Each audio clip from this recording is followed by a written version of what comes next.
Goedenavond, het is zaterdag 30 november en u kijkt naar het Zeeuwse nieuws van vandaag. De douane heeft vrijdag in de haven van Vlissingen 750 kilo cocaïne onderschept. De drugs werden gevonden in dozen met bananen tijdens een controle met speurhonden. De container waarin de dozen met bananen zaten is afkomstig uit Ecuador en was bestemd voor een bedrijf in Roemenië. De drugs zijn in beslag genomen en op last van de officier van justitie vernietigd. De drugs hebben straatwaarde van 37,5 miljoen euro. Op 7 plekken langs de Zeeuwse kust wordt dit weekend gezocht naar vispluis. Blauwe of oranje kunststof draden die visnetten beschermen tegen beschadiging of slijtage. Jaarlijks wordt er ruim 125.000 kilo van verkocht aan Nederlandse en Belgische vissers. De helft ervan belandt echter in zee en een nog kleiner deel spoelt uiteindelijk aan op de kust. Ja, het is een beetje een vergeten onderwerp. Het is, de grote stukken afval die worden wel opgeruimd, maar dit zijn kleine dingetjes die je eigenlijk over het hoofd ziet. Maar als je goed gaat kijken, dan zie je er honderden. Je kan zomaar in een uur 100, 200, 300 draadjes vinden. De verwachting is dat de vervuiling van vispluis de komende jaren alleen maar toeneemt, nu de pulsvisserij aan banden is gelegd. Maar de overstap van pulskoor naar boomkoor vergt eigenlijk alleen maar meer slijtage aan de netten, waardoor er meer vispluis ook nodig is om die netten te beschermen. Met de pulskoor hadden we een mooie vismethode die en minder CO2 verbruikt, omdat er veel minder brandstof wordt verbruikt. Dus het probleem is, je kan hier bijna elke week wel gaan staan met je emmertje. Het wordt alleen maar vaker en meer, ja. De landelijke opruimactie van het vispluis wordt gecoördineerd door cultuurinstelling Centré in Zierikzee, die ook al het opgeruimde vispluis inzamelt om er uiteindelijk een groot kunstwerk van te maken, om op die manier consumenten bewust te maken van het probleem. Dat de toren van de Odulfuskerk in Meliskerken scheef staat is een bekend gegeven. Maar uit onderzoek blijkt dat die schever staat dan men dacht. In de oude boekjes staat dat die 60 centimeter uit het lood staat. Nou, er was wel eens wat discussie over van, is dat wel zo? Is toch veel schever? Afgelopen zomer hebben we nog eens een meting verricht. En we zijn naar boven geklommen en met een heel ouderwets middel hebben we gekeken, namelijk met het schietlood. En dan bleek dat die 83 centimeter uit het lood stond. Dat is dus 23 centimeter meer dan werd beweerd. Ondanks dat maakt Van Sluis zich geen zorgen. Het is in ieder geval niet zo dat hij nu verzakt, want dan zou je meer scheurvorming zien. En het ziet er allemaal even goed uit. Ook ieder jaar komen ze van Monumentenwacht, komen ze de toren en de kerk komen ze bekijken op eventuele dingen die niet goed zijn. Maar ja, meestal, het is eigenlijk altijd goed. En zeker wat de scheefstang betreft. Van Sluis is dan ook trots op deze bezienswaardigheid. We zijn daar best wel blij mee dat we iets bijzonders hebben op Meliskerken.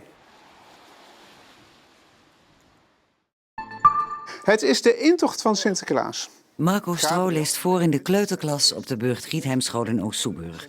Uit zijn eigen boek De Bengeltjes, geïnspireerd op zijn eigen 2 zoontjes. Kinderen maken van die opmerking van die unieke eigen dingetjes. En ik schoot zo in de lach, ik moest zo lachen en ik dacht, daar moet ik iets mee. Dus ik ging daar een verhaaltje van schrijven. En eigenlijk er kwam er nog een verhaaltje en nog een verhaaltje. En voor ik het wist had ik eigenlijk al een heel boek. Naar de speeltuin.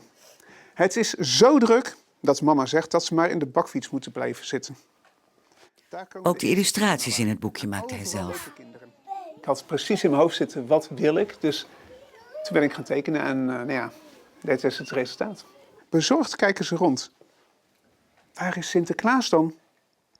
Een Piet ziet de jongens zitten in de bakfiets en gooit er lachend een hand pepernoten in. De hoofdrolspelertjes uit het boek heten in het echt Lennon en Noah. Ik ben heel trots. Toen vond ik het ook een beetje lijken op ons. En ik wil ook dat boekje schrijven. Als ik groot ben. Heel veel vuurwerk voorafgaand aan de wedstrijd tussen Terneuzense Boys en Kloetingen. De enige 2 Zeeuwse ploegen in de eerste klasse C. Terneuzense Boys is 2 na laatste. Kloetingen is de koploper. Benieuwd of er op het veld ook veel vuurwerk komt. Dit is na 23 minuten. Corner wordt niet goed weggewerkt en Daan Esser zorgt voor 0-1 voor Kloetingen. En dit gebeurt kort na rust. Opnieuw een corner. De bal wordt doorgekopt en daar is Valentijn van Keulen. Hij is attent en zet de 0-2 op het scorebord. Kloetingen speelt geen goede wedstrijd, maar houdt de controle in het duel. Dit is wel een mooie aanval die uiteindelijk terechtkomt bij verdediger Jeroen de Jonge. Zijn kopbal gaat er net niet in en het blijft dus 0-2. Terneuzense Boys is vooral aanvallend machteloos. Hier de lange bal. Bravard komt zijn goal uit, laat de bal los. En dit is een goede kans voor Bart van Fraaienhoven. Maar hij wordt geblokt en de bal gaat er niet in. Bravard raakt geblesseerd, maar kan de wedstrijd wel uitspelen. En 9 minuten voor tijd, misschien wel het gevaarlijkste moment in aanvallend opzicht van Terneuzense Boys. Veroorzaakt door Kloetingen. Jaap Esser komt terug. Gaat hij erin? Nee, Bravard redt. Het blijft 0-2, Kloetingen wint. Zakelijke overwinning denk ik. We hebben gedaan wat we moesten doen. En prima. Niet heel goed, maar goed genoeg. Precies goed gezegd. Nee, we speelden zeker niet goed. Ja, terecht een nederlaag denk ik. We hebben wel aardig meegedaan, maar ook weer niet goed genoeg.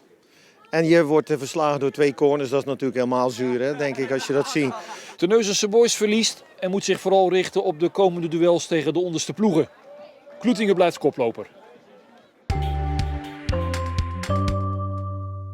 Hoe mooi kan een late novemberdag nog zijn? Dat zagen we vandaag met een prachtige ochtend met een zwakke wind en wat oplossende wolken. Dit is bij de Zeelandbrug. En het bleef goed met een prima zicht. Het was een goede dag om eens ver te kijken. En ook vanmiddag was er maar weinig wind. De pluimen gingen bijna recht omhoog. Dat duidt op een hoog drukgebied in de buurt en morgen is dat boven Midden-Nederland. Daardoor komt er vannacht al iets meer wind en er komt hoge bewolking uit België opzetten. En vannacht wordt het ook vrij veel. Zwakke tot matige noordoostenwind vannacht en ook door de bewolking niet zo koud. Minimumtemperatuur van +2 aan de waterkant tot 0 of -1 lokaal landinwaarts. Morgenochtend is het dan ook koud en overwegend bewolkt met soms een fletse zon. In de loop van de middag neemt de kans op wat zon van het westen uit toe. Er staat dan windkracht 3 tot 4 uit het noordoosten en het wordt maar 4 à 5 graden maximaal. Maandag draait de wind naar het noordwesten. Daardoor is er weer meer zon, maar er zijn ook een paar kleine buien van zee te verwachten. Minimum maandagnacht rond 2 graden, maximum maandagmiddag rond 7 graden. Daarna is het een paar dagen droog en vrij mooi weer. Pas vrijdag volgende week lijkt er weer meer kans op regen. Maximum temperatuur midden van de week 7 à 8 graden en 's nachts een paar graden boven nul. En tot zover. Straks ben ik bij u terug met het weekoverzicht. Dus tot zo en anders nog een fijne avond.